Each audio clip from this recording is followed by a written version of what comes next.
And for more on this, we're now delighted to be joined over the telephone by our guest, Dr. Mohamed Ezaby, our Professor of International Relations. Dr. Mohamed, it's a very good afternoon to you, sir.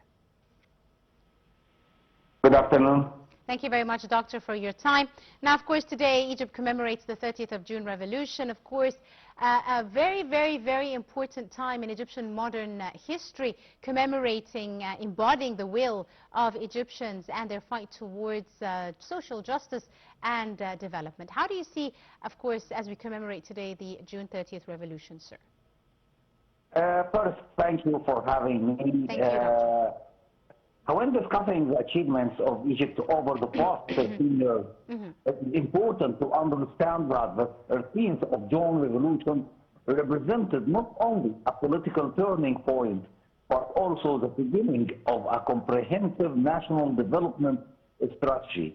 The leadership recognized that sustainable development couldn't be achieved without first rebuilding the country's infrastructure, modernizing state institutions, and restoring confidence in Egypt's economic future. Infrastructure was therefore viewed as the foundation upon which every sector of the economy could grow. It was never simply about constructing roads or bridge. It was about creating the conditions necessary for investment, industrial expansion, tourism, trade, and social development. Perhaps the most visible achievement has been unprecedented expansion of Egypt's transportation network. Thousands of kilometers of highways and modern roads have connected cities, ports, industrial zones, and agricultural projects in ways that were unimaginable a decade ago. Efficient transportation reduced logistic costs, shortens travel time, increased productivity, and ultimately enhance the competitiveness of national economy.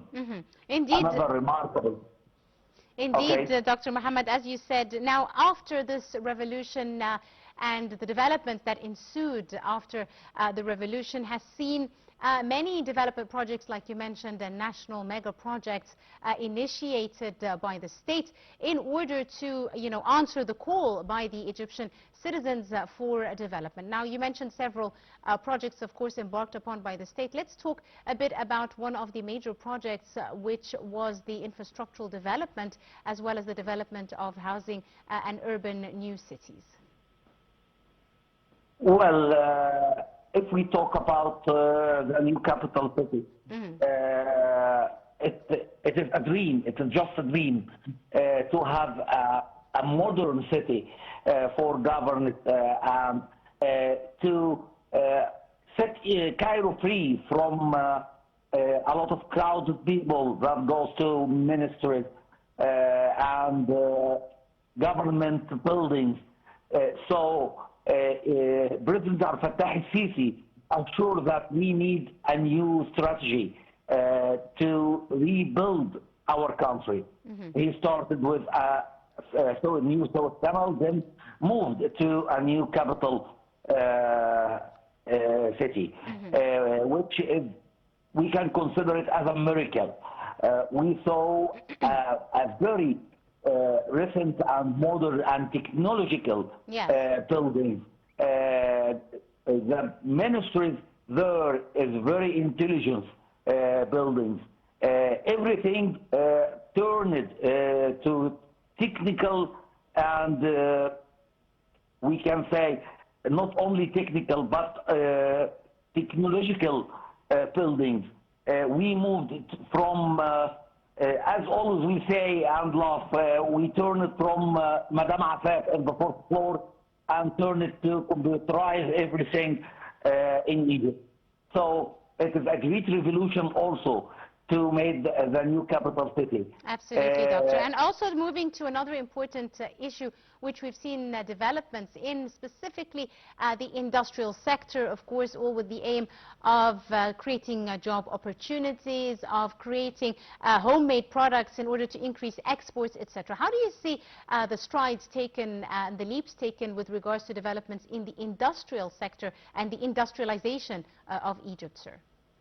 Well, Egypt has focused on expanding industrial zones, improving logistics infrastructure, encouraging local manufacturing, promoting exports, supporting small and medium-sized enterprises, and increasing localization of strategic industry. The government has also prioritized industrial diversification to reduce dependence on imports, while enhancing Egypt's position within regional and the global supply chains. And this has indeed worked in order to create more self-sufficiency and bridge the gap when it comes to imports and exports. Yes. Right. Doctor, let's also move to a very important issue with regards to development in Egypt. We've seen a comprehensive development, for example, in the medical and health services as well as education services in Egypt. Very important and was a main call by the Egyptian citizens during the 30th of June revolution. Well, we know that Egypt in the last 30 years depends on import, especially in the field of medical. So His Excellency President Abdel Fattah el-Sisi launched many factories that depends on manufacturing medicines here in Egypt. It is a very important project that can reduce the cost of importing. Also, Egyptian people can find all medicine easily because it's manufacturing in Egypt.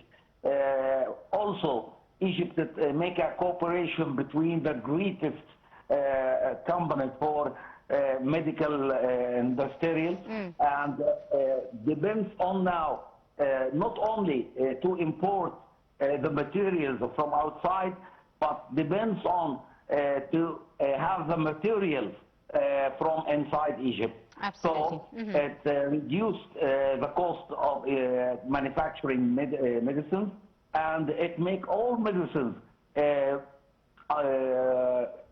we can say, all in any place in Egypt that can the patient find his medicine so easy. Indeed, right. We'll have to leave it at that. I'd like to thank you very, very much, Dr. Mohamed Ezaby, our Professor of International Relations. Many thanks, sir, for your time and your insight and for